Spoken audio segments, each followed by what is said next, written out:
احذر أخي المسلم من الدعوات والصيحات التي تنادي باسم الجهاد في تلك الجبهات التي تسمى بداعش والنصرة وغيرها، التي هي في الحقيقة لا للإسلام نصروا ولا للعدو كسروا ولا عن الوطن دافعوا ولا على الأمن حافظوا ولا لأرواح الناس حقنوا ولا للأعراض صانوا. إياكم يا أهل الخليج ويا أبناء الإمارات أن تغتروا بهم وتذهبوا للجهاد عندهم، إذ في الذهاب للجهاد عندهم عدة مخالفات. المخالفة الأولى أنه خروج بغير إذن ولي الأمر، وهو معصية وسلم للفتن.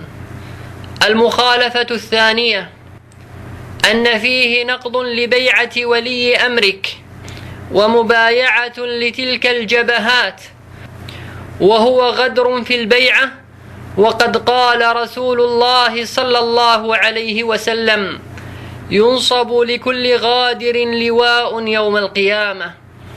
المخالفة الثالثة أنه خروج بغير إذن الوالدين، وهو محرم، فقد جاء رجل إلى النبي صلى الله عليه وسلم يستأذنه في الجهاد، فقال له رسول الله صلى الله عليه وسلم: أحي والداك؟ قال: نعم. فقال النبي صلى الله عليه وسلم: ففيهما فجاهد. متفق عليه.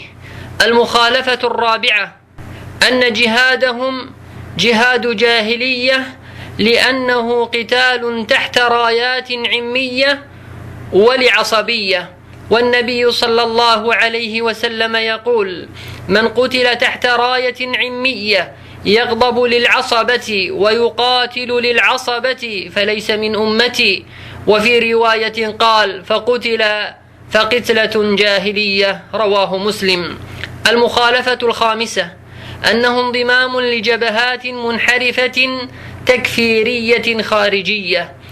المخالفة السادسة أنه من التعاون على الإثم والعدوان ونشر للفساد في الأوطان، والله جل وعلا يقول: ولا تعاونوا على الإثم والعدوان.